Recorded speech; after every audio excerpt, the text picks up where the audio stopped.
नवजात शिशु जो भी हैं उनके पेरेंट्स को आप क्या सलाह देना चाहेंगे? वो किन-किन चीज़ों का विशेष ख़्याल रखें और कब ज़रूरत पड़ती है कि वो डॉक्टर के पास जाएँ? नवजात शिशु की हर चीज़ें माँ बाप को एबनॉर्मल ही लगती हैं। जैसे वो रात को ज़्यादा रोता है और दिन में सोता है, बट 9 लोगों को लगता है, पेरेंट्स को लगता है कि मेरा बेटा बीमार है इसलिए रात को रोता रहता है।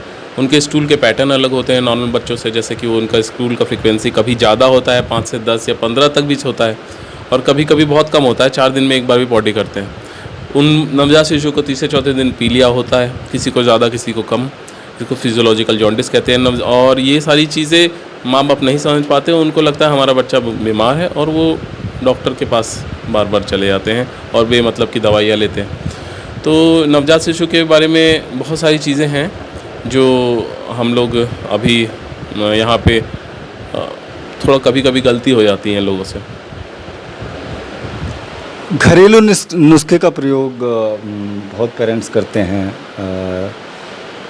तो इसे आप कैसे देखते हैं? कब तक घरेलू नुस्खे उपयोगी हो सकते हैं? देखिए, घरेलू नुस्खे कहीं-कहीं पे फ़ायदे करते हैं, कहीं पे नुकसान करते हैं। जैसे नवजात शिशु में बहुत सारी चीज़ें हैं जो नुकसान करती हैं। सरसों का तेल लगाते हैं लोग, वो एक गलत चीज़ है। सरसों का तेल स्किन को डैमेज करता है। सिर्फ नारियल का तेल ही बच्चे के लिए सही रहता है और सॉफ्ट रहता है। और लोग बच्चे को पानी पिलाना शुरू कर देते हैं 6 महीने से पहले, ये भी गलत है। बच्चे की आँखों में काजल लगाते हैं, उनको लगता है इससे आँखें बड़ी हो जाएँगी, ऐसा कुछ भी नहीं। आँखें वैसी होंगी जैसे माँ बाप की आँखें, और उसकी रोशनी भी बिल्कुल नहीं चाहिए होती। काजल में लेड होता है जो कि बच्चे के दिमाग के डेवलपमेंट में दिक्कत करता है और बच्चा को और भी बहुत सारी बीमारियों का कारण बनता है। बच्चे को पाउडर लगाने की आदत है। पाउडर का जो धूल होता है बच्चे की सांस में आता है, उसको रेस्पिरेटरी बीमारियां करता है बहुत सारी। और माँ का दूध जो है वही सिर्फ 6 महीने तक चलता है, और माँ का दूध बहुत ही बढ़िया एक मेडिसिन होता है बच्चे के लिए। ये माँ बाप को समझना चाहिए। इवन खांसी बुखार में भी अच्छे डॉक्टर यही सजेस्ट करते हैं कि आप माँ का दूध ही अभी पिलाइए, नाक में डालने की एक बूंद पिलाइए, ये सब करिए।